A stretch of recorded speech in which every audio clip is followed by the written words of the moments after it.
ഞാനിപ്പോൾ ഉള്ളത് ഫ്രാൻസിലെ വന്തേ ഡിപ്പാർട്ട്മെൻറ്റിലുള്ള സെൻലോറ സുസെർവ് എന്ന സ്ഥലത്താണ്. എൻ്റെ പുറകിൽ കാണുന്നത് മോൺഫോർട്ടിൻ്റെ പേരിൽ ഡെഡിക്കേറ്റ് ചെയ്തുള്ള ബസിലിക്കയാണ്. സെന്റ് ലൂയിസ് മരി ഗ്രിഗ്നോൺ ദി മോൺഫോർട്ട്. അദ്ദേഹത്തിൻ്റെ ലാസ്റ്റ് മിഷൻ ഈ പാരിഷിലായിരുന്നു. 22 ഏപ്രിൽ 1916 തൻ്റെ അവസാനത്തെ സുവിശേഷം പങ്കുവയ്ക്കുന്ന സമയത്ത് അദ്ദേഹം കുഴഞ്ഞു വീഴുകയായിരുന്നു. അതിനുശേഷം ഏപ്രിൽ 28-ാം തീയതി ഈ ലോകത്തോട് വിട പറയുകയായിരുന്നു. ഈ ബസിലിക്ക 1888 പണി തുടങ്ങി. അദ്ദേഹത്തിൻ്റെ ബിയാറ്റിഫിക്കേഷന് ശേഷം ഇത് കംപ്ലീറ്റ് ചെയ്യുകയാണ് ഉണ്ടായത്. മനോഹരമായ ബസിലിക്ക മോൺഫോർട്ടിൻ്റെ ജീവിതത്തിലെ പല ഭാഗങ്ങളും ഇതിൻ്റെ സ്റ്റെയിൻ ഗ്ലാസ്സിലൂടെ ഡെപ്പിക്റ്റ് ചെയ്യുന്നുണ്ട്.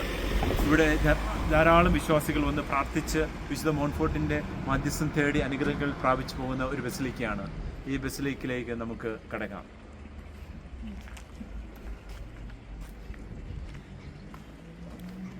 ഞാനിപ്പോൾ ഉള്ളത് സെന്റ് ലൂയി മരി ഗ്രിഗ്നോൺ ദി മോൺഫോർട്ടിൻ്റെ നാമത്തിലുള്ള ബസിലിക്കയിലാണ്, സെല്ലോറ സുസെർവ് എന്ന ഫ്രാൻസിലെ സ്ഥലത്ത്.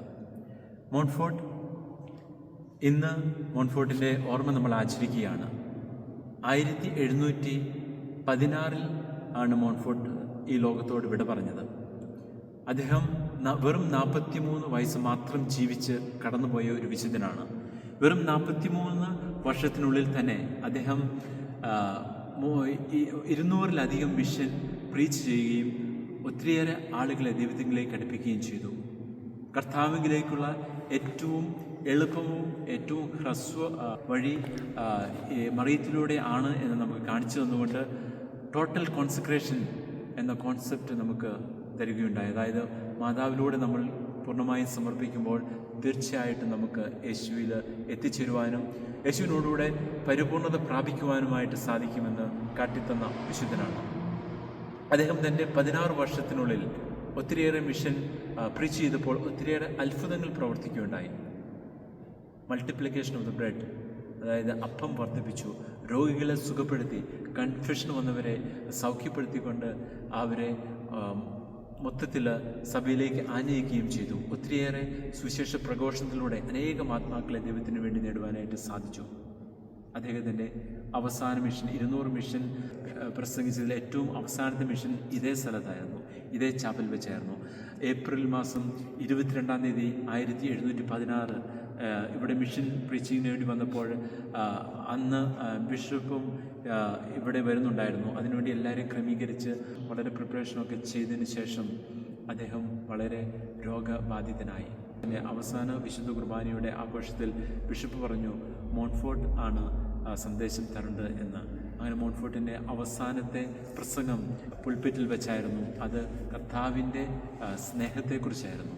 ദ ടെൻഡർനെസ് ഓഫ് ജീസസ്, കർത്താവിൻ്റെ സ്നേഹത്തെക്കുറിച്ച് സംസാരിച്ചുകൊണ്ട് മോൺഫോർട്ട് കുഴഞ്ഞു വീഴുകയായിരുന്നു. പിന്നീട് 6 ദിവസത്തിന് ശേഷം ഏപ്രിൽ 28-ാം തീയതി 1716 മോൺഫോർട്ട് ഈ ലോകത്തോട് വിട പറഞ്ഞു, തൻ്റെ സ്വർഗീയനാഥനോട് ആയിരിക്കുവാൻ വേണ്ടി. മരിക്കുന്നതിന് തൊട്ടു മുമ്പ് മോൺഫോർട്ട് പറഞ്ഞു, പിശാചേ, ഇനി ഒരിക്കലും നിനക്ക് എന്നെ ശല്യപ്പെടുത്തുവാനായിട്ട് സാധിക്കില്ല, ഞാൻ മാതാവിൻ്റെയും യേശുവിൻ്റെയും മധ്യത്തിലാണെന്ന് പറഞ്ഞുകൊണ്ട് വിശുദ്ധ കുരിശ് ചുംബിച്ചുകൊണ്ട് അദ്ദേഹം അവസാന ശ്വാസം വലിച്ചു. അതേ സ്നേഹമുള്ളവരെ, അദ്ദേഹത്തിൻ്റെ ഖബറിടം ഇവിടെയാണ്. ഇതേ ബസിലിക്കയിൽ തന്നെ അടക്കം ചെയ്തിട്ടുണ്ട്. അനേകം ആളുകൾ വന്ന് ഇവിടെ പ്രാർത്ഥിക്കുന്നുണ്ട്. അദ്ദേഹത്തിൻ്റെ അവസാന മിഷന് ശേഷം ഈ സ്ഥലത്താണ് വിശുദ്ധ മോൺഫോർട്ടിൻ്റെ റിലീക്സ് ഉള്ളത്. ഇവിടെയാണ് അടക്കം ചെയ്തിട്ടുള്ളത്. മോൺഫോർട്ടിൻ്റെ മരണശേഷം അനേകം പേര് അദ്ദേഹത്തിൻ്റെ മധ്യസ്ഥയിൽ അനുഗ്രഹം പ്രാപിക്കുകയുണ്ടായി. ഒത്തിരിയേറെ ഇവിടെ കാണുവാനായിട്ട് സാധിക്കും. പ്ലാക്കാർഡിൽ ഇവിടെ നന്ദി സൂചകമായിട്ട് എഴുതി വെച്ചിട്ടുണ്ട്, ഒത്തിരിയേറെ അനുഗ്രഹങ്ങൾ സ്വീകരിച്ചതിൻ്റെ ഓർമ്മയ്ക്കായിട്ട്. അതിനുശേഷം 1888 പോപ്പ് ലിയോ 13 അദ്ദേഹത്തെ വാഴ്ത്തപ്പെട്ടവനായിട്ട് പ്രഖ്യാപിച്ചു. അതിനുശേഷം ജൂലൈ 20-ാം തീയതി 1947 പരിശുദ്ധ പിതാവ് പയസ് 12 മാർപ്പാപ്പ അദ്ദേഹത്തെ വിശുദ്ധനായിട്ട് പ്രഖ്യാപിച്ചു. ഏറ്റവും പ്രധാനപ്പെട്ട ഒരു കാര്യം എന്ന് പറയുന്നത്, ഇതേ ബസിലിക്കയിൽ വിശുദ്ധ ജോൺ പോൾ 2 മാർപ്പാപ്പ അദ്ദേഹത്തിന്റെ ഖബറിടത്തിൽ വന്ന് പ്രാർത്ഥിക്കുകയുണ്ടായി. 1996 ഈ വർഷം 2026 30ാം വാർഷികമാണ്. അതിനോട് അനുബന്ധിച്ചുള്ള ആഘോഷങ്ങളൊക്കെ നടക്കുവാനായിട്ട് പോവുകയാണ്. ഈ വിശുദ്ധ മോൺഫോർട്ട് വിശുദ്ധ ജോൺ പോളിനെ സംബന്ധിച്ചിടത്തോളം വളരെ പ്രധാനപ്പെട്ട ഒരു വിശുദ്ധനായിരുന്നു. കാരണം തൻ്റെ പാപ്പയുടെ ആപ്തവാക്യമായ തൊത്തത്തൂസ് എന്ന ആപ്തവാക്യം തിരഞ്ഞെടുത്ത മോൺഫോർട്ടിന്റെ സ്പിരിച്വാലിറ്റിയിൽ നിന്നാണ്. മോൺഫോർട്ട് വെറും ഒരു വിശുദ്ധൻ മാത്രമായിരുന്നില്ല, പരിശുദ്ധ അമ്മയെ ഡിഫെൻഡ് ചെയ്തുകൊണ്ട് യേശുവിലേക്കുള്ള ഏറ്റവും എളുപ്പമായ വഴി പരിശുദ്ധ അമ്മയാണ് നമുക്ക് കാണിച്ചു തന്നുകൊണ്ട് ട്രൂ ഡിവോഷന് വഴി യഥാർത്ഥ മരിഭക്തി എന്ന മാസ്റ്റർ പീസ് സഭയ്ക്ക് സമ്മാനിച്ചു.